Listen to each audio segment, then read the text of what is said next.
lecture. So we formally begin now.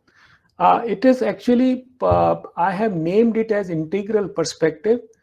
Uh, you must be wondering that why this name is there, because actually we are whole connected. There are so many things in our life which are interconnected.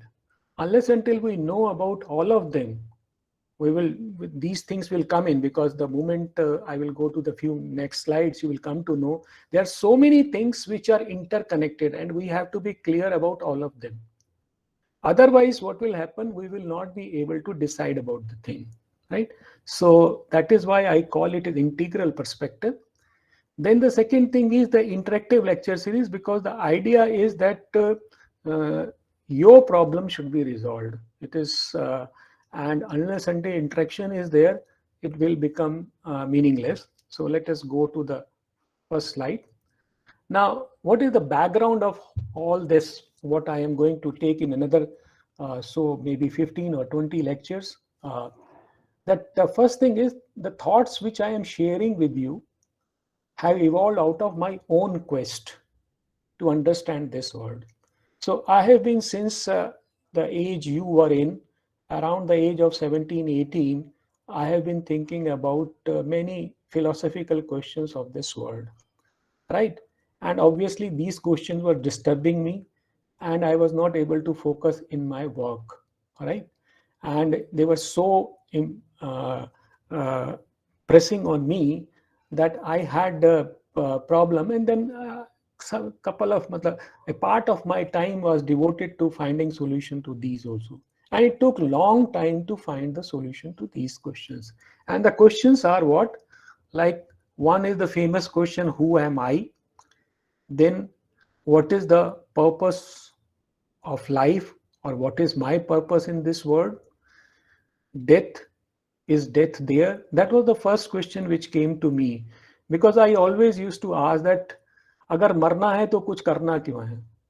मतलब, if the end of life is to die, then what is the point in doing anything? Because you can as well die today and the whole issue is over. You have come into this world by accident, and you can choose to leave this world, right? And all this struggle for next 30 years, 40 years, or 50 years, whole of our life we are going to face, that will be over within a minute. So this question was very pressing on me, and of course I didn't want to die.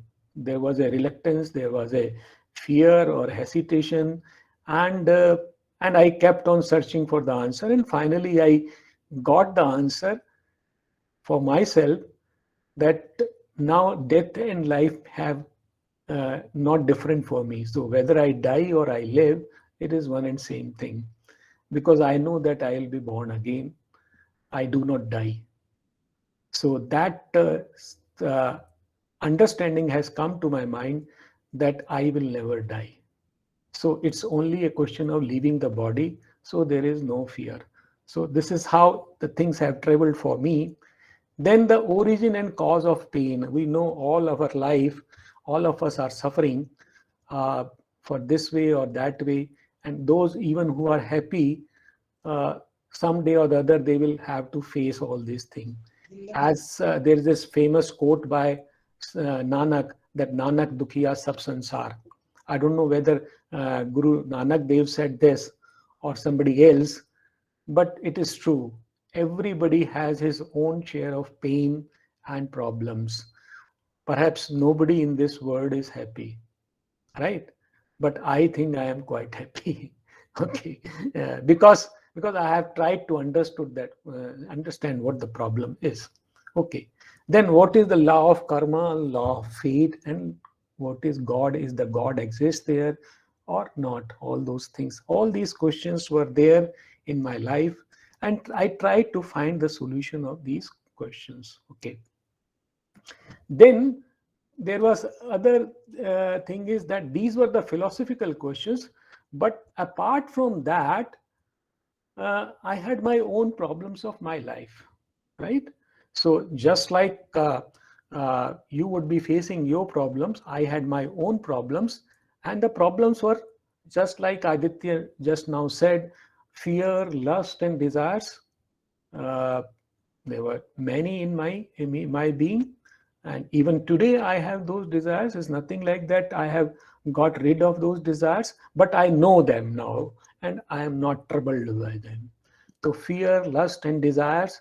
Then there are emotions of hate, attachment, love. I went through all of them and rationalized them and understood them, and I found that yes, they are part of life. They do not trouble me anymore. Then success and failure. Yes, I had my own successes, my own failure. As many of you know that I am from IIT, graduated with a very high grades. I even qualified civil services, and but none of these things could give me satisfaction. When I in railways, I mean, I just kept on floating or moving along the river because I had to, because the economic compulsion was such that I could not just leave the things and sit back.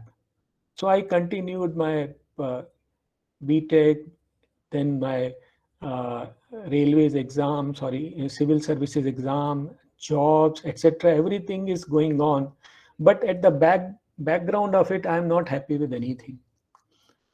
Nothing is is satisfying me. It is not giving joy. And then somehow, by the grace of God, I left railways and joined MNIT. Now, even at MNIT for so many years, I struggled. I didn't know why I am here, what I am doing, whether I am happy or matlab, of course, I was not happy, what to do in my life. But slowly and slowly, I realized, and this whole thing, the studying the myself, it was continuing. I was trying to find out what I am, what is my problem, how this world moves on. And slowly, I found that yes, there are solutions to them.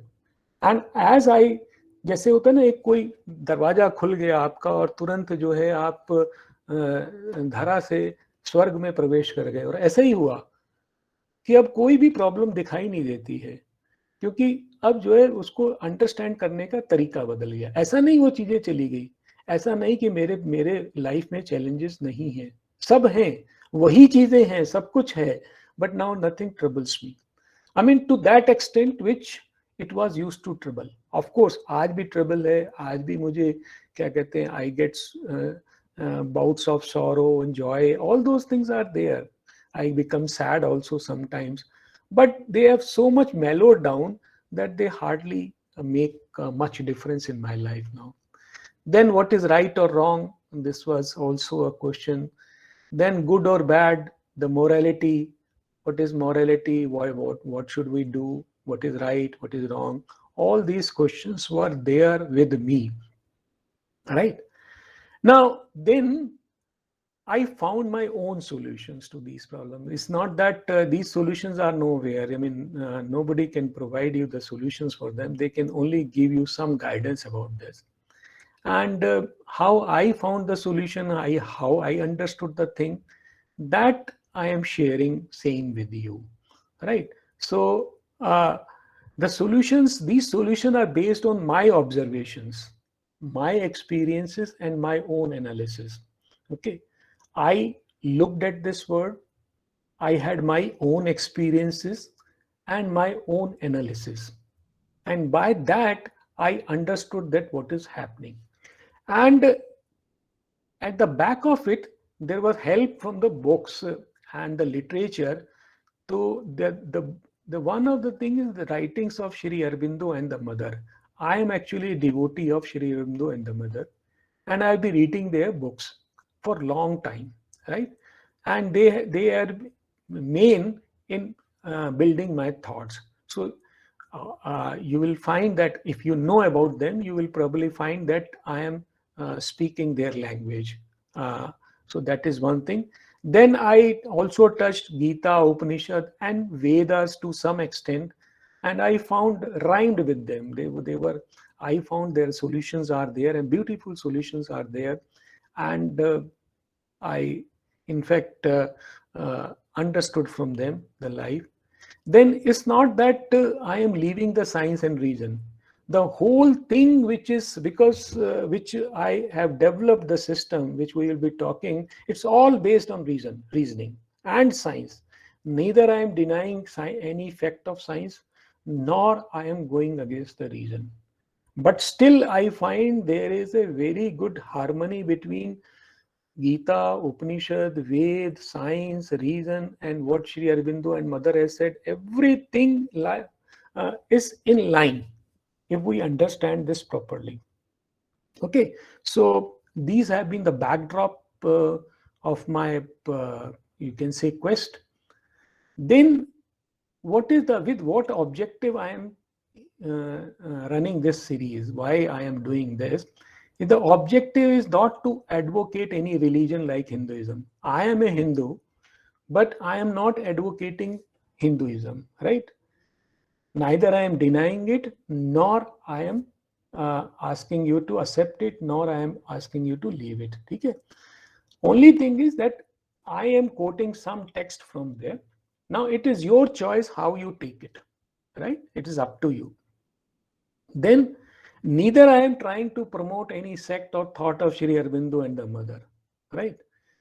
You might sometimes their name may come because for some of the quotes their name may be there, but I am not concerned that whether you read them or you don't read them, whether you join the group or not, it is all up to you, right? So and that is not my objective also. Then it is neither to make you dislike, condemn any sect, religion, ism, or philosophy, nor I am against any philosophy, religion, or ism or sect, nor I am pro them. Right? What if I am pro them? It is for me. That is my subjective decision. If I like Hinduism, it is because I rhyme with it. If you rhyme with it, it's all right. If you don't rhyme with it, it's all right. It's up to you to decide, right? So मेरी तरफ से कोई issue नहीं है, कोई problem नहीं है. But what is the objective then? The objective is to help you understand your life from your own experiences. What I will be doing is, whatever you experience in your life, I will just give an explanation to that. Okay? And once you know really what is happening in your life, you will find that now you can control your life. And once you are able to control your life, you will be able to lead a happier life, a satisfying life, and a useful life. So this is what my objective is. Okay. You can say sort of philanthropy. I feel like helping people, and this was the best way I could help them. And I think you are the best people to help you, because you are actually now in the age when you are coming across this problem. So far you were with your parents and you were only focused on studies. Now in few years you'll be leaving this institute and you'll be going to outside in the world, and you'll find all these challenges when you will be asked to live on your own and support yourself, right? So these problems are going to come. I think it will be good that we go through them. Okay. Now the topics we will discuss in this series are this. We'll be talking about man, the forces, and the forces that govern a man. So this is going to be our first lecture, where we will dissect what are the forces which are governing the man, right? Then we will talk about mind, its working, and meditation, how our mind works and what is meditation, how can we enter into meditation, what is the advantage of meditation. Okay. Then freedom from perspective to silence and self, how to detach from all the things around us and to know our real self, right? So that is one thing. Once you read that, that will be more clear to you. Now, then there is another thing which I found, that we are basically engineers and we try to apply analytical approach to human problems. But we do not realize that analytical approach cannot be applied to human problems. There is a big problem in applying science to human problems. So we science or reasoning. So it's not that reason cannot be applied, but if we know where we are stuck up, where the problem is, we can apply it in a better way. And unnecessarily, it's like that. Uh, uh, suppose you want to water a plant, right? Now there is an adequate quantity. Uh, so there is an adequate quantity of water and manure that is given to the plant. If you give excessive, so all your efforts are spoiled. That plant will die if you give too much of water, or you give too much of this chemicals, or this fertilizers, etc. So similarly, if you are using reasoning beyond a limit, then, and you are not using it properly without understanding its wrong consequences, you will not be able to solve your human problems. Okay. Then we will talk about science, religion, and spirituality. Now you'll find that many people, they say there is a they are opposite to each other. For me, science and religion are one and same thing. They have the same objective. Even spirituality, if you know the difference between them, if you know what they are doing, probably you will love all of them. There is nothing wrong in science, there is nothing wrong in religion, there is nothing wrong in spirituality. The problem lies somewhere else. The problem lies within us. There is no problem with any religion. The problem is with man. There is no problem with science. The problem with us. There is no problem with spirituality. The problem is with us. So that we have to understand, that what we do is we try to correct our atmosphere, our environment, but we forget to change ourselves. And that is why we are never able to solve our problems. So that's how we have to look at it. Then human aspirations, science, and scriptures. What are these? We'll talk about science. We will compare the science and scriptures. Are they opposite to each other, or they support each other, right? And then we will discuss the topic like morality. What is morality? What is human relationships? We will discuss. And we will discuss impact of technology and human nature on economics, environment, society, and our lives. So as I told you, integral perspective. Now you see that how many topics we will be talking about. If we go back, I think, so you see that how many topics we are going. We are talking about man, we are talking about mind, we are talking about soul, we are talking about human problems, science, religion, spirituality, human aspirations, scriptures, and we are talking about morality, human relationships, economics, environment, society, and jobs. That means economics. So all these things we are talking about, because they are all interconnected. You cannot leave anything out of your life, and anything which get disbalanced, that will create a problem. तो वो जो है life में, अगर आपने अपना जीवन भी देखा होगा कि अगर मान लीजिए कि क्या कहते हैं, आपका एग्जाम है और एग्जाम में आपकी तैयारी ठीक नहीं है, तो वो आपकी एक प्रॉब्लम है। ठीक है, मान लीजिए उसी समय आपके घर में कोई हादसा हो जाता है, तो वो एग्जाम की प्रॉब्लम खत्म हो जाएगी, वो प्रॉब्लम बड़ी हो जाएगी। ठीक है, या आपका खुद का एक्सीडेंट हो जाता है, तो आप भूल जाओगे एग्जाम के बारे में।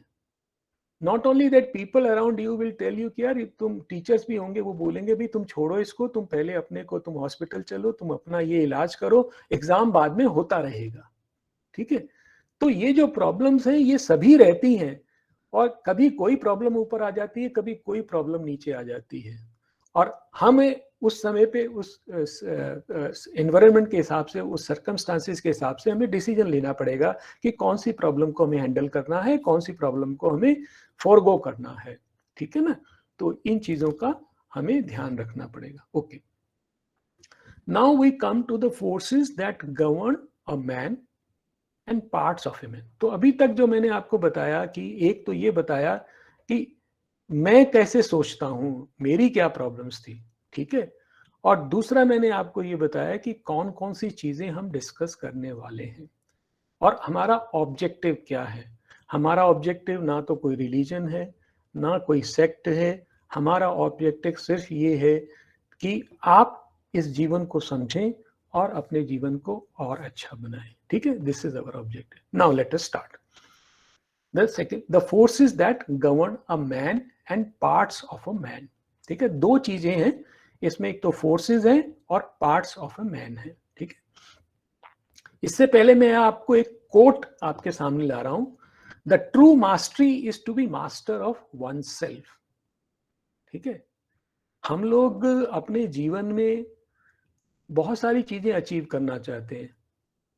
We want to be topper in our class, we want to excel in one exam or the second exam, we want to do very good in our career, in all things, sports में हम इसमें या उसमें सभी चीज़ों में हम अच्छा करना चाहते हैं। जो डांस और ड्रामा में है वो चाहेगा मैं बेस्ट प्लेयर और बेस्ट एक्टर हूँ, जो स्पोर्ट्स में है वो चाहेगा मैं बेस्ट प्लेयर बन जाऊँ, जो एग्ज़ाम में है वो सोचेगा कि मैं टॉपर हूँ क्लास का। But the true mastery is to be master of oneself. आपने कुछ भी अचीव किया है उससे बड़ा जो है चीज वो ये है कि if you are master of your own self, that is the true mastery. ठीक है, यही बात श्री स्वामी विवेकानंद ने भी कही है। वन में gain political and social independence. ठीक है, आप पॉलिटिकली समृद्ध हो सकते हैं, सोशली आपका इंडिपेंडेंस फ्रीडम हो सकती है, but one is a slave of his passion and desire. तो आप हो सकते हैं किसी कंपनी के सीईओ हो, ठीक है, आप यहाँ के इस कॉलेज के डायरेक्टर हो, या किसी और कहीं के किसी किसी मिनिस्ट्री के आप मिनिस्टर हो, but if one is a slave of his passion and desire, तो क्या आप उसके मास्टर रहे अपने पैशंस के, अपने डिजायर्स के, या उसके स्लेव हैं? और अगर आप उनके स्लेव हैं तो you can not feel the true freedom.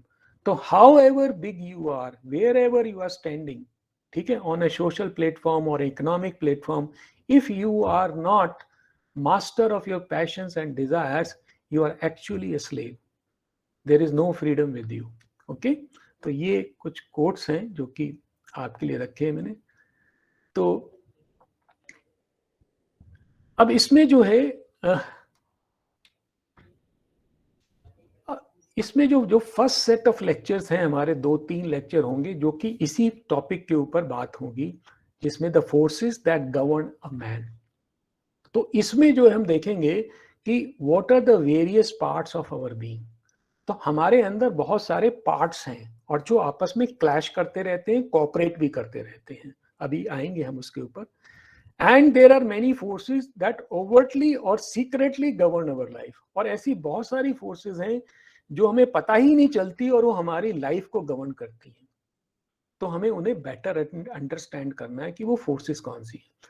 तो basically as a human being we have multiple parts which are interacting with each other and competing with each other and conflicting with each other and also helping each other. ठीक है, and simultaneously there are many forces which are openly or hidden way में they are controlling our life. तो let us see what are they. तो हम लोग इसके साथ साथ हम रीजन के बारे में भी जानेंगे कि रीजन क्या है एंड लिमिटेशन ऑफ रीजन क्या है। हम क्या करते हैं, हर चीज के ऊपर रीजन लगा देते हैं और उससे अपनी प्रॉब्लम सॉल्व करना चाहते हैं। And you will find that you must have tried in your life to solve your problems and you end up with at a point where you cannot go further. तो reason की एक अपनी limitation होती है, वो हमें समझना चाहिए। तो the decisive role personal choice plays in the process of decision making. तो रीजन से अगर आप चाहते हो कि मैं सारे डिसीजन कर लूं, वो आप कर नहीं सकते हो, आपको चॉइस करनी पड़ती है। तो आपका जो पूरा प्रोसेस होता है लाइफ में, there you have to make choices, you have to make decisions. And तो ये जो और वो जो आपका जो डिसीजन होता है वो आपका डिपेंड करता है आपका वैल्यू सिस्टम के ऊपर। आप किस चीज का क्या डिसीजन लोगे। आप जैसे लाइफ में है, आपने जब आप ग्रेजुएशन में आए, आपने कहा मैं मैकेनिकल इंजीनियरिंग लूंगा या इलेक्ट्रिकल लूंगा, या मैं जो है इंजीनियरिंग ना करके मैं जो है एमबीबीएस करूंगा, तो ये कोई, या मैं सीए करूंगा या मैं आर्ट्स में जाऊंगा, ये डिसीजन रीजन से नहीं आता है। There is a choice you make. ठीक है, कि होता है कुछ लिमिटेशंस हैं। मैं मान लीजिए मैं कंप्यूटर करना चाहता था लेकिन मुझे मैकेनिकल मिला, तो वो मेरे पास चॉइस थी ही नहीं, तो कोई बात नहीं, वो चॉइस नहीं थी तो मुझे डिसीजन लेना पड़ा एक। लेकिन कई बार ये होता है कि मुझे मिल रहा होता है फिर भी मैं जो है दूसरी चीज लेता हूं। ठीक है, तो वो मैं एक चॉइस करता हूं, वो रीजन से नहीं होता है। उसके लिए क्या चीज होती है वो हमें देखना पड़ेगा। And of course the once you make a choice you have to bear its consequences also. ठीक है, then it you should not regret later on. तो हम क्या करते हैं, हमारा जो हमने डिसीजन कॉन्शियसली हमने डिसीजन किया, या जो भी डिसीजन किया हमारा डिसीजन गलत हो गया, तो हम उस पर रिग्रेट करने लगते हैं। तो ऐसा क्यों करते हैं, तो ये चीजें हम बात करेंगे। Then the modes of knowledge. अब हम सोचते हैं नॉलेज का एक ही तरीका है कि नॉलेज जो हमने किताब पढ़ ली तो हमें नॉलेज आ जाएगी। नॉलेज उससे नहीं आती है, किताब से तो इंफॉर्मेशन आती है सिर्फ। उसके बाद एक होता है रीजनिंग, उससे इंटेलेक्ट से हम उस नॉलेज को अरेंज करते हैं। तो we have information, then we arrange that, तो उससे हमारे पास इंटेलेक्ट बनता है। बट उसके बियॉन्ड भी नॉलेज होती है जिसको हम इंट्यूशन कहते हैं, उससे भी नॉलेज आती है। ठीक है, एक विजडम होती है, इंट्यूशन होता है, there are so many things which give us the knowledge, तो we will talk about them also. ठीक है, then limitations of intellect including the limitation of science. अब साइंस की क्या लिमिटेशंस हैं, इंटेलेक्ट की क्या लिमिटेशंस है, वो भी हम देखेंगे। ठीक है, then there is a value system. अब हमारे पास क्या है, हमारे को अपनी लाइफ को चलने के लिए we require a value system. Now because as I told you, reason can not take you far. वो एक जगह आपको जाके छोड़ देगा। अब वहां पर रीजन क्या करता है, आपको आपके पास जितने भी अल्टरनेटिव्स हैं ना, उनको वो कंपेयर करके आपके सामने रख देता है। ठीक है ना। अब मान लीजिए कि आप जो है एक एग्जांपल लेते हैं कि आप मिठाई की दुकान पर गए। ठीक है, आपकी जेब में 10 रुपए हैं, थोड़ा सा डिफरेंट टाइप का एग्जांपल है, और आपके पास वहां पर दो तरह की मिठाई है, मान लीजिए नमकीन भी है, मिठाई भी है, एक कचौड़ी भी है वहां पर और एक रसगुल्ला भी है। ठीक है ना। अब अगर आपके पास पैसे ऐसे हैं कि कचौड़ी की कॉस्ट से ज्यादा है और रसगुल्ले की कॉस्ट से कम है, तो आपकी चॉइस तो हो गई कि आपको कचौड़ी ही खानी पड़ेगी। आप रसगुल्ला खा नहीं सकते क्योंकि आपके पास रसगुल्ले की कॉस्ट है ही नहीं देने के लिए। लेकिन आप मान लीजिए आपके पास रसगुल्ले से भी ज्यादा पैसे हैं, आप रसगुल्ला भी खरीद सकते हैं, कचौड़ी भी खरीद सकते हैं। तो आप कैसे डिसाइड करोगे कि मुझे क्या खाना है, ये आपकी खुद की चॉइस होगी कि ये मैं खाऊंगा। Now the system is not restricting you, you have to make a choice. और ये चॉइस किस पे डिपेंड करेगी, वैल्यू सिस्टम पे। कोई व्यक्ति डायबिटिक होगा तो वो कहेगा साहब मैं मीठा नहीं खाऊंगा। ठीक है, किसी को नमकीन मीठा पसंद है, वो कहेगा मैं नमकीन नहीं खाऊंगा। और इसी तरह के बहुत सारी चीजें होती हैं।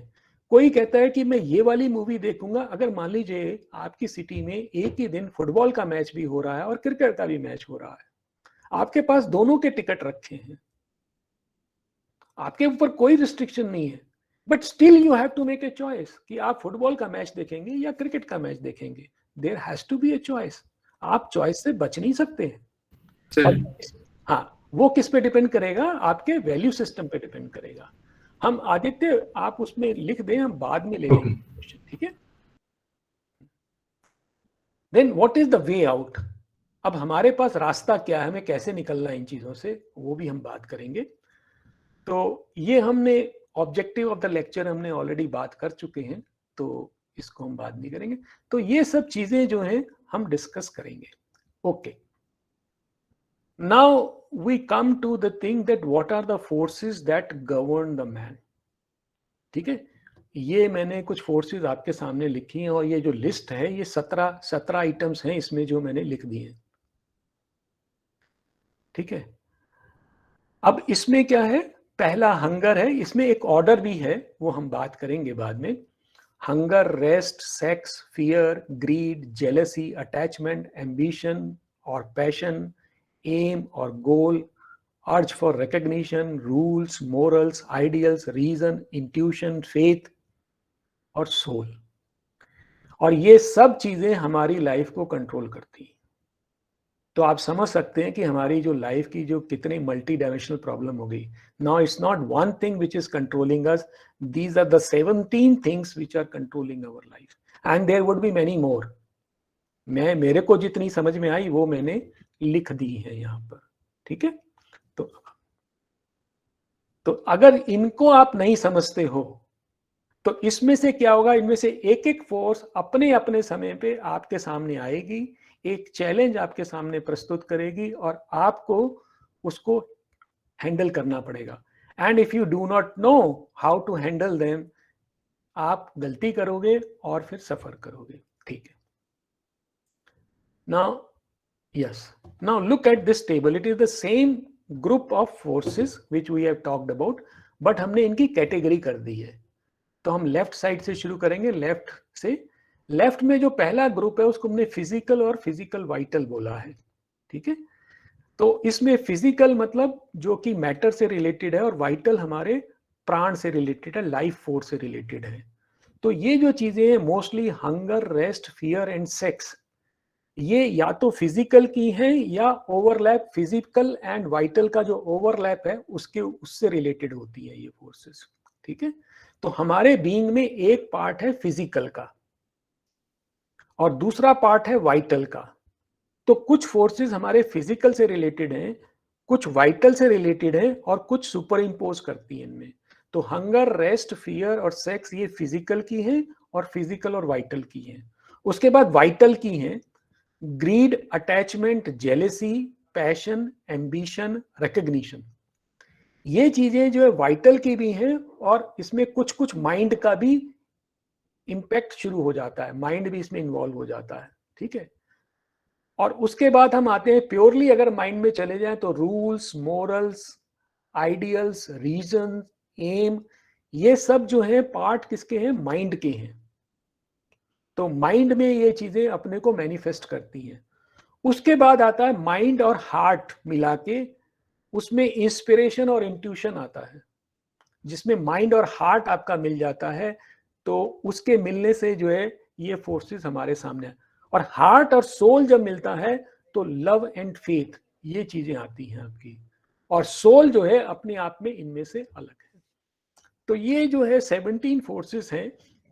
There can be many other also, there will be overlapping also, but इससे हमें थोड़ा थोड़ा समझ में आ जाएगा और काफी कुछ समझ में आ जाएगा कि हमारी जिंदगी में हो क्या रहा है, ठीक है। अब हम आगे चलते हैं। Okay, now one thing you should know that these forces are transient. तो एक जो सबसे बड़ी बात है इसमें जानने की, ये जो मैंने 16 की 16, 17 टोटल मैंने लिखा है इसमें, तो इसमें से 17 की हम बात नहीं करें। जो लास्ट में मैंने सोल रखा है that is not a force, ठीक है। तो हमने उसी टेबल में रख दिया, इसको थोड़ा सा हम अलग ले लेंगे। तो जो बाकी 16 हैं दे आर अ फोर्सेस, ठीक है। Now these forces are transient, ठीक है। what does that mean? they come and go, वो थोड़ी देर के लिए होती हैं और फिर चली जाती हैं। लेकिन होता क्या है जब वो आती हैं, they put man into action। तो it is because of these forces man continues to move and struggle throughout his life। तो आप देखेंगे कि आपका जो जीवन है ना, इनमें से कोई एक फोर्स आपको चला रही है, कभी एक, कभी दूसरी, कभी तीसरी, कभी तीन चार एक साथ, ऐसे ही चलता रहेगा। ये कभी बैकग्राउंड में चली जाएंगी, कभी सामने आ जाएंगी। तो ये जो फोर्सेस हैं ये आपके लाइफ को गवर्न करती हैं, और ये इतना गवर्न करती है कि they govern whole of your life.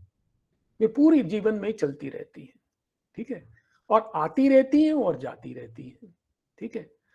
तो अब हमें एक चीज समझने की जरूरत है कि आई am different from these forces. क्योंकि जब तक आप ये नहीं समझेंगे, जो पहली मिस्टेक आदमी ये करता है कि अगर मुझे गुस्सा आया है तो मैं और गुस्सा एक ही है। मैंने गुस्सा किया, ठीक है, मैं I have no justification for this, मेरे को कोई जस्टिफिकेशन देने की जरूरत नहीं। I am angry and I am angry and I will remain like that.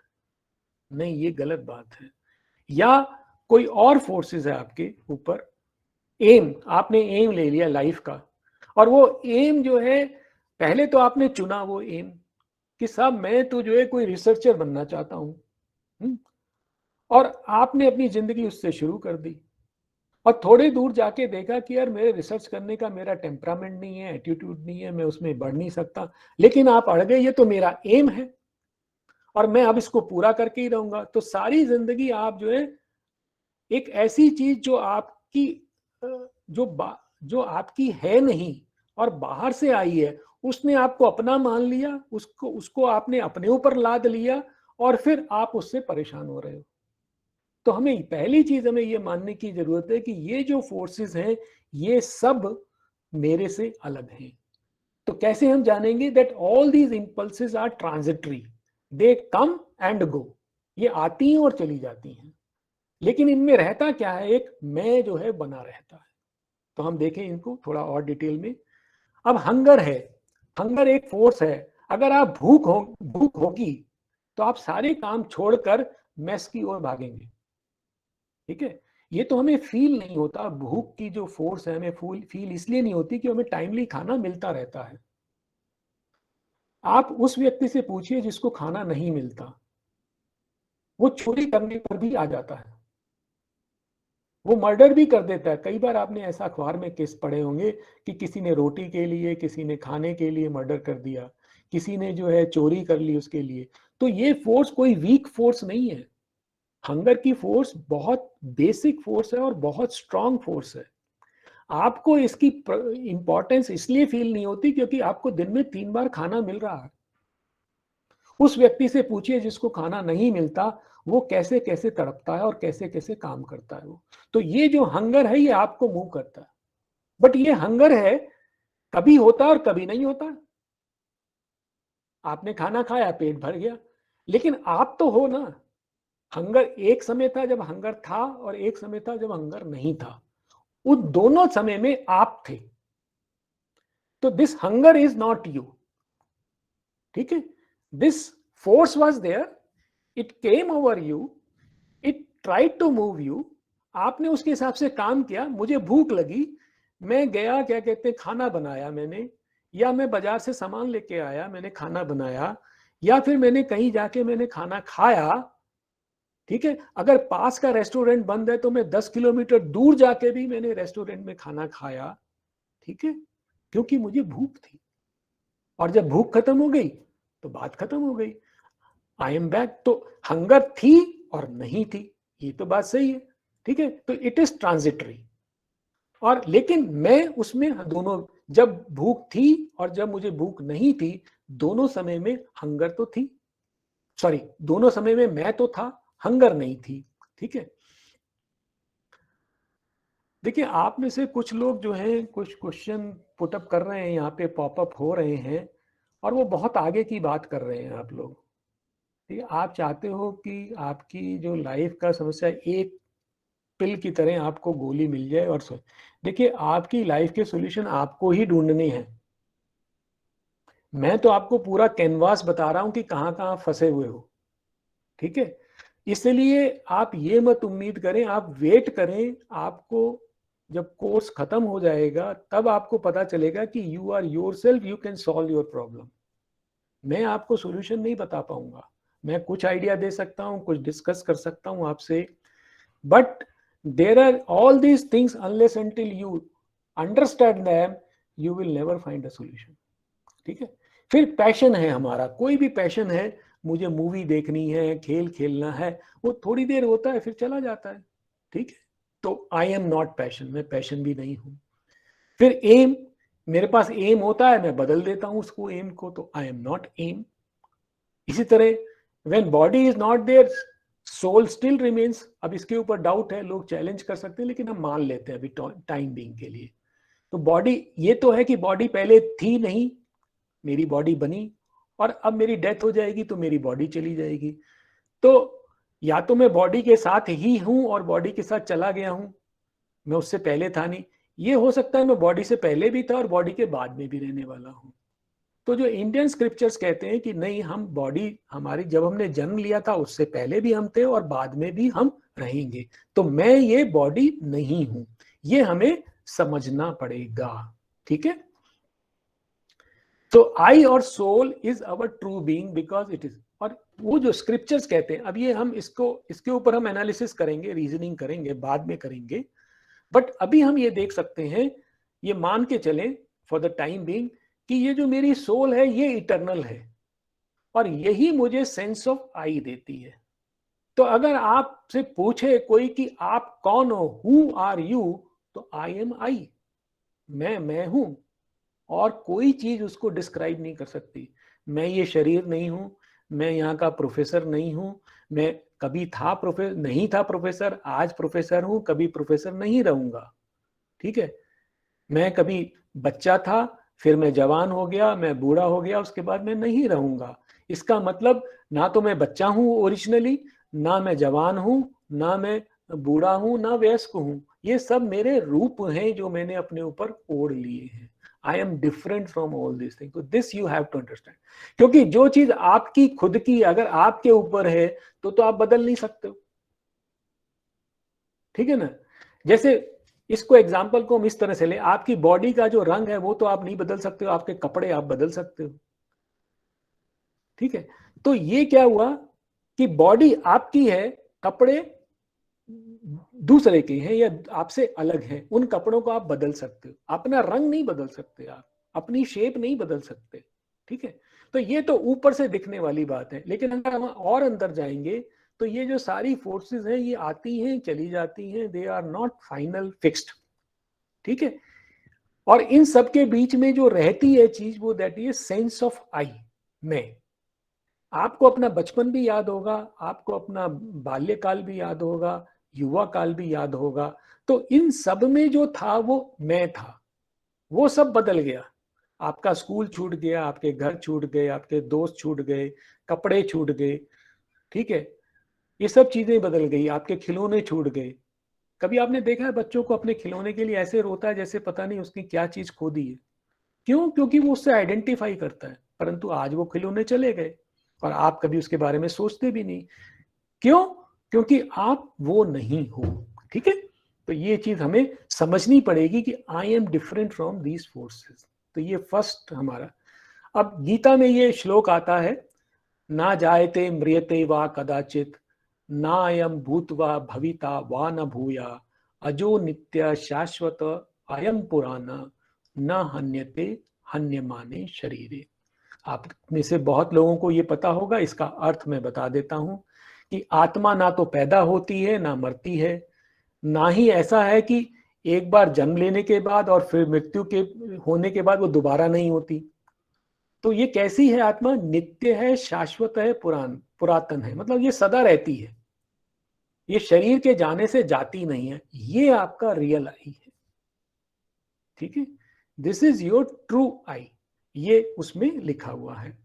ठीक है, सही है या गलत हम इसके ऊपर बाद में आएंगे। ठीक है, फिर एक और है श्लोक गीता का ही है, नैनम छिंदंती शस्त्राणी नहनम दहती पावका, न चैनम क्लेदन त्यापो न शोष्यति मारुता। इसका अर्थ क्या है? इसका अर्थ यह है कि इस आत्मा को ना तो कोई शस्त्र काट सकते हैं, ना ही आग जला सकती है, ना ही पानी गीला कर सकता है, ना ही वायु इसे सुखा सकती है। अर्थात इसे कोई भी अपना प्रभाव नहीं डाल सकता, कोई भी इसे छू नहीं सकता। अब आप किससे परेशान हो? आप आपके जीवन में जो कुछ हो रहा है उससे परेशान हो। आपको ये पता नहीं कि सत्य में आप तो आत्मा हो, आपके ऊपर तो कोई प्रभाव पड़ ही नहीं रहा। आपका ये जो आइडेंटिफिकेशन है with your self and the external thing, आपने जो अपने आप को अपनी बॉडी से जोड़ रखा हुआ है, अपनी पोजीशन से जोड़ रखा हुआ है, अपने पोस्ट से जोड़ रखा है, अपनी बीमारी से जोड़ रखा है, अपनी खुशी से जोड़ रखा है, अपनी दुख से जोड़ रखा है, अपने पैसे से जोड़ रखा है, यही आपको दुख दे रहा है। तो ये जो है एक्चुअली ये क्या कह रहे हैं, नैनन छिंदंती शस्त्राणी की, इसके ऊपर किसी चीज का कोई फर्क नहीं पड़ता। तो आपके ऊपर वस्तुतः किसी चीज का फर्क पड़ता ही नहीं है। ये कहीं ना कहीं कोई ग्रंथि है, कोई ऐसा नॉट है जो आपको प्रॉब्लम दे रहा है। ठीक, अब हम आते हैं कि ऐसा होता क्यों आदमी के साथ जो है। मैं थोड़ा सा और लेके फिर इसको यहाँ विराम दूंगा कि 1 मिनट। ये जो आदमी में ये जो फोर्सेस आई हैं, ये जो हंगर है, ये फियर है, लस्ट है, सेक्स है, जेलिसी है, ये कहाँ से आती हैं, कैसे आती हैं? तो इसका भी एक एक्सप्लेनेशन है। वो एक्सप्लेनेशन ये है कि ये जो वर्ड है ये इवोल्यूशनरी है। तो हम जानते हैं कि अगर हिंदू धर्म के हिसाब से चलें तो हमारे कई सारे अवतार हैं, 10 अवतार की हम बात करते हैं। उसमें से अगर आप पहले 5 अवतार देखें, मत्स्य अवतार, कूर्म अवतार, वराह अवतार, नरसिंह अवतार और वामन अवतार, वामन तक। नरसिंह में नर और सिंह दोनों हैं। और इससे पहले के जो 3, मत्स्य मतलब मछली, कूर्म मतलब कछुआ, वराह मतलब सुअर, और नरसिंह मतलब नर और सिंह। तो ये जो पहले 4 अवतार हैं ये तो एक्चुअली जानवरों के हैं। और इसमें नरसिंह में पहली बार नर मतलब मनुष्य थोड़ा सा आया है। और जो वामन अवतार में उसमें मनुष्य थोड़ा और आया है, बौना मनुष्य जिसको हम कहते हैं। तो इसका मतलब जो मनुष्य कहां से जन्मा है, मछली से जन्मा है, कूर्म से निकला है, वराह से निकला है, नरसिंह से निकला है और वामन बन के आया है। तो इसका मतलब ये जो हमारा एनिमल ओरिजिन है, इसकी वजह से कुछ बहुत सारी फोर्सेस हमारे अंदर आ गई हैं। ठीक है, ये जो फिजिकल और फिजिकल वाइटल की फोर्सेस हैं, ये हमारे because of our animal origin आती है। बिकॉज ये जो एनिमल्स हैं they are mostly physical and vital. ठीक है, जो मन होता है, मनुष्य जो होता है, अगर आप देखें मनुष्य का जो शब्द है वो भी मन से बना हुआ है। तो मनुष्य जो है, मैन इज बेसिकली माइंड। तो जिस व्यक्ति में माइंड होता है उसको मनुष्य कहते हैं। मनुष्य, मन, ये एक ही शब्द है, एक से मिलते हुए शब्द हैं। तो ये जो है क्या कहते हैं, जो मनुष्य है ये इनसे निकला हुआ है। और इसलिए इसमें जो है एनिमल कंटेंट अभी भी बचा हुआ है। ठीक है, ये हमारे शास्त्रों में भी आता है और श्री अरविंद भी इस बात को कहते हैं कि वर्ड इज इवोल्यूशनरी, और इस अवतार की वो इसको एक्सेप्ट करते हैं। इसके बाद जो अवतार हैं, ये जो परशुराम, राम, कृष्ण, बुद्ध और कल्कि अवतार, ये जो 5 अवतार हैं ये बेसिकली मनुष्य के अंदर ही चेंज करने के लिए। तो मनुष्य का मन से अति मानव तक जाना, जो आदमी है आगे ग्रो करे, उसके लिए जो है क्या कहते हैं, ये सारे अवतार आए हैं। तो हम जानते हैं महात्मा बुद्ध तक तो अवतार आ चुके हैं, कल्कि के बारे में संशय है अभी भी, लेकिन ये 4 अवतार जो है ये हमें कुछ ना कुछ सिखाते हैं और बेहतर आदमी बनाते हैं। तो ये जो है हमारी लीगेसी है। हम लोग कहाँ पर स्टैंड करते हैं, बुद्ध और कल्कि के बीच में। और कुछ लोग कहते हैं कि कल्कि अवतार भी हो गया है तो हम कल्कि के बाद में भी स्टे करते हैं, तो ये अलग चीज है। लेकिन हम ये अवतारों को लेकिन इनका प्रभाव हमारे में अभी भी है। अब आप देखिए, ये जो है, अब मैंने देखा इसमें से जो वापस मैं उसी टेबल पे आ गया हूं। लीगेसी जो है हमारी, अगर लेफ्ट साइड में देखें, जो फिजिकल और जो वाइटल है, फिजिकल वाइटल है, इसमें हंगर, रेस्ट, फियर और सेक्स, ये प्राइमरली जो है एनिमल कंटेंट है। ठीक है, और ग्रीड भी, ग्रीड अटैचमेंट ये थोड़ा थोड़ा एनिमल से हटने लगता है। एनिमल में ये चीजें नहीं होती, ग्रीड कम होता है, अटैचमेंट भी थोड़ा होता है, जेलेसी नहीं होती, passion, ambition, the urge for recognition, ये सब नहीं होते उसमें। तो इसमें अगर हम देखें ऊपर से शुरू होके एनिमल एनिमल एनिमल रहते रहते ये अटैचमेंट तक एनिमल का कुछ कुछ अंश रहता है। शुरू में ज्यादा है और आखिर में कम है, और उसके बाद आदमी शुरू होता है। ठीक है,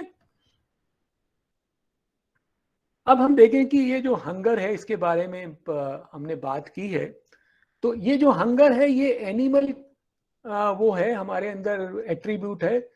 हमारे अंदर भी है और एनिमल में भी है। ये चारों एट्रीब्यूट जो मैं बता रहा हूं आपको, ये एनिमल में भी होते हैं।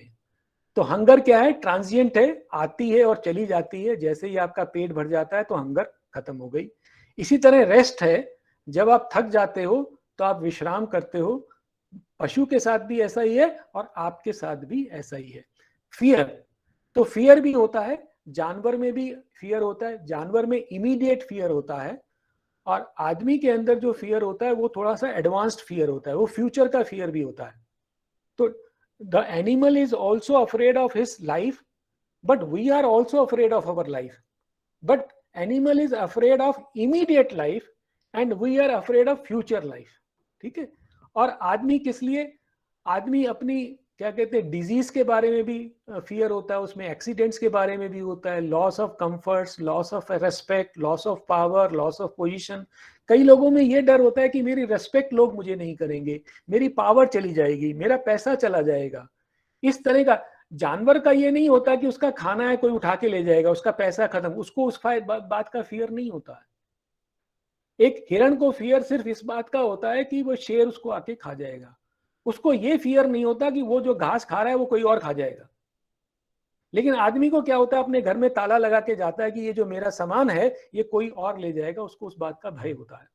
ठीक है, तो आदमी में वो फियर होता है। अब सेक्स देखें, सेक्स भी आदमी में भी होता है और जानवरों में भी होता है, और ये ट्रांजिएंट होता है, ये भी ट्रांजिएंट होता है। इसकी जो इम्पल्स होती है, ये सब ट्रांजिएंट से मेरा कहने का मतलब है इनकी इम्पल्स होती है, जैसे साइन वेव होती है उसी तरह से कुछ समय के लिए आती है, फिर ये बैकग्राउंड में अंडरनीथ चली जाती है, ये रहती है, पूरी तरह से खत्म नहीं होती है।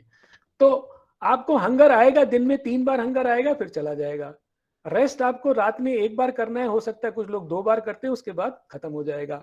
फियर है, ये कभी कभी आएगा और कभी कभी चले जाएगा। इसी तरह सेक्स की जो अर्ज है वो कभी कभी आएगी और चली जाएगी।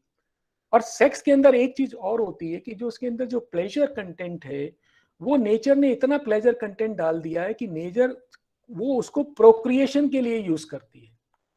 तो आदमी जो है या कोई भी एनिमल बीइंग है, कोई भी जो इसमें लिविंग बीइंग है, वो सेक्स से अपने आप को अलग नहीं रख सकता। वो उसकी एक नेचुरल इंस्टिंक्ट है, और वो नेचर ने उसके अंदर इनबिल्ट की है, क्योंकि वो नेचर चाहती है कि वो जो स्पीसी है वो कंटिन्यू करे। तो हमें इसको इस तरह से देखना पड़ेगा। These are the basic 4 desires और 4 forces which are there in any animal. Okay, अब आप देखिए, अब आप करें अपने को कंपेयर करें, एनिमल से कंपेयर करें अपने आप को। ठीक है, तो एक जानवर है, आप ऐसा सोचें कि एक जानवर है, बंदर है, बंदर, और बंदर एक पेड़ पर बैठा है, उसने खाना भी खा लिया है, आराम भी कर लिया है। ठीक है, अब उसके कोई और इच्छा नहीं बची है उसकी, तो क्या करेगा, वो पेड़ के ऊपर कूदेगा, खेलेगा। ठीक है, और आप देखें तो बड़ा एंजॉयबल होता है वो, उस पेड़ पर उसको बंदर को कूदते हुए देखना। या फिर आप देखो, किसी भी जानवर को देख लो, वो भाग रहे हैं, दौड़ रहे हैं, खेल रहे हैं, तो उनका खाना भी पूरा हो गया, सब कुछ हो गया, आराम भी पूरा हो गया, तो वो खेलते रहते हैं। क्यों? क्योंकि उनकी कोई डिजायर्स उस समय बची नहीं है। ठीक है, क्योंकि उनको पास्ट का कोई आइडिया नहीं है, फ्यूचर का आइडिया नहीं है, उनको कोई वरी नहीं है, तो वो मस्त हैं। ठीक है, तो जब उनको कोई इमीडिएट रिक्वायरमेंट होती है तभी वो चिंता करते हैं। लेकिन आदमी के साथ क्या है, आदमी के पास मन है, और मन से क्या होता है, मन से मनुष्य, और मन आने से क्या होता है कि आदमी पास्ट, प्रेजेंट और फ्यूचर के बारे में सोचने लगता है। और जैसे ही वो पास्ट, प्रेजेंट और फ्यूचर के बारे में सोचने लगता है, तो उसका जो फियर है वो फ्यूचर में चला जाता है। जो फियर इमीडिएट था और है नहीं, वो फ्यूचर में चला जाता है। मैं इस बात से डर रहा हूं कि कल क्या होगा, परसों क्या होगा। ठीक है, और इसके लिए वो प्लान करने लगता है, और क्या होता है, एज ए रिजल्ट वो प्रेजेंटली बिल्कुल एंजॉय नहीं, जो प्रेजेंट है उसको एंजॉय ही नहीं कर पाता, और वो क्या करता है, वो हमेशा वरीड रहता है। तो आदमी की जो चिंता है, उसका जो रीजन है वो माइंड है। एनिमल्स में माइंड बहुत कम होता है, मतलब बिल्कुल एलिमेंट्री पॉइंट में होता है, तो वो फ्यूचर के बारे में नहीं सोच सकते, वो अपनी प्रॉब्लम्स को एक्स्ट्रापोलेट नहीं कर सकते टाइम के अंदर, इसलिए वो खुश रहते हैं। जब तक उनकी प्रॉब्लम है तब तक दुखी है, प्रॉब्लम खत्म तो पास्ट भी भूल गए, फ्यूचर भी भूल गए। हमारे किसी दोस्त ने हमारे साथ कोई झगड़ा किया और वो सब बात खत्म हो गई, लेकिन हम उसे उसके लिए परेशान रहेंगे जिंदगी भर। हमारा कोई रिलेशनशिप ऐसा है जो टूट गया और हमने उसके लिए जिंदगी भर क्योंकि हमें पास्ट हमें याद रहता है, फ्यूचर हम ले आते हैं अपने पास। तो हम जो है अपने लिए अपनी ही प्रॉब्लम वरीज को, जो हमारी प्रेजेंट वरी है, उसको पास्ट और प्रेजेंट में फ्यूचर में ले जाते हैं और हमेशा वरीड रहते हैं। ये आदमी का स्वभाव है, इसलिए प्रॉब्लम होती है। ठीक है, अगर आदमी बिल्कुल एनिमल होता तो ये प्रॉब्लम नहीं होती। ठीक है, ओके। अब इसके ऊपर एक श्लोक है, बड़ा सुंदर श्लोक है कि आदमी और जानवर में क्या फर्क है। मैं इसके बाद थोड़ा सा दो तीन ये एक थॉट जो है वो खत्म हो जाए, फिर हम आगे बढ़े, मतलब इसको विराम दे देंगे यहाँ पर। आहार निद्रा भय मैथुनम च सामान्य एतत् पशु भी नाराणाम। तो ये कह रहे हैं कि आहार निद्रा भय और मैथुन, इसका मतलब भोजन, hunger, rest, fear and sex, ये चीजें जो चार चीजें हैं पशु और मनुष्यों में समान होती हैं। आहार निद्रा भय मैथुनम च सामान्य एतत् पशु भी नराणाम धर्मो ही तेषाम अधिक विशेष। मनुष्य में जो केवल धर्म ही विशेष है। ये जो हमारा जो कॉन्सेप्ट है ना, जो सोच है, सोच विचार है, वही विशेष है। धर्महीन हीन बिना पशु भी समाना। और अगर हमारे अंदर वो थॉट प्रोसेस नहीं हो तो हम एनिमल ही हैं, और हम फिर एनिमल के साथ जैसे ही रहेंगे वैसे ही खुश रहेंगे। उसकी प्रॉब्लम भी हमारे पास रहेंगे, उसका उसका आनंद भी हमारे पास रहेगा। लेकिन परंतु फर्क क्या है कि हमारे पास मन है, और मन के कारण हम जानवरों से अलग हैं, और जानवरों से अलग हैं तो हमें ये दुख भी सहने पड़ते हैं। क्यों? क्योंकि हम पास्ट को प्रेजेंट को पास्ट में ले जाते हैं, और पास्ट को प्रेजेंट में ले आते हैं, और प्रेजेंट को फ्यूचर में ले जाते हैं। आपने देखा होगा कई बार ये जो मेडिटेशन की टेक्निक्स हैं वो कहते हैं live in now, be in present. वो किस लिए कहते हैं कि भैया फ्यूचर को छोड़ो, पास्ट को छोड़ो, और प्रेजेंट में रह के एंजॉय करो। लेकिन वो हमारी आदत में नहीं है, तो हम इसमें फंसे रहते हैं। इसी से मिलता जुलता एक और श्लोक है कि मनुष्य में और जानवरों में क्या फर्क है। येषाम न विद्या न तपो न दानम ज्ञानम न शीलम न गुणो न धर्मा ते मृत्यु लोके भुवि भार भूता मनुष्य रूपेण मृगाश्चरन्ति। तो वो क्या कह रहा है, जिसके पास विद्या नहीं है, तप नहीं है, ज्ञान नहीं है, शील नहीं है, गुण और धर्म में से कुछ भी नहीं है, ऐसा जो मनुष्य है एक हिरण के समान है जो इस धरा पे सिर्फ भार के समान है। अर्थात ये जो चीजें हैं मनुष्य को जानवर से अलग करती हैं, और यहीं से प्रॉब्लम भी शुरू हो जाती है, क्योंकि हम इनकी सही पोजीशन को नहीं समझ पाते। ठीक है, तो ये एक अब हम यहां पर रुकेंगे, क्योंकि ग्रीड के ऊपर हम एक नया टॉपिक शुरू हो जाएगा। मैं नहीं लूंगा इसे, आगे लूंगा, अगले लेक्चर में ले लूंगा। तो ये जो है बेसिकली ये हमारे साथ हो रहा है कि हम जो हैं, जो मनुष्य की जो प्रॉब्लम्स हैं, जो पहले बेसिक प्रॉब्लम थी वो hunger, rest, fear and sex, ये चार प्रॉब्लम है। आहार निद्रा भय एंड मैथुन, जो कि जानवरों में भी होती है और हम में भी होती है। ठीक है, और जब ये सेटिस्फाई हो जाती हैं तब हम खुश हो जाते हैं, और जब ये अपूर्ण रहती है तो हम दुखी रहते हैं। तो एटलीस्ट दिन में आप 90% टाइम खुश रह सकते हो। ठीक है, परंतु क्या है, मन होने से हमारी सारी जो प्रॉब्लम्स हैं वो फ्यूचर में चली जाती हैं, और पास्ट की फ्यूचर में आ जाती है, प्रेजेंट में आ जाती है, प्रेजेंट और फ्यूचर वाली भी प्रेजेंट में आ जाती है। तो फ्यूचर में जो प्रॉब्लम होगी या नहीं होगी वो हम प्रेजेंट में ले आए, जो पास्ट में थी कभी उसको हम प्रेजेंट में ले आए, और हमने अपने जीवन को वरीसम बना दिया। तो ये जो है, अब हम इसमें से कैसे निकलें, that is the issue we will take over. And there were some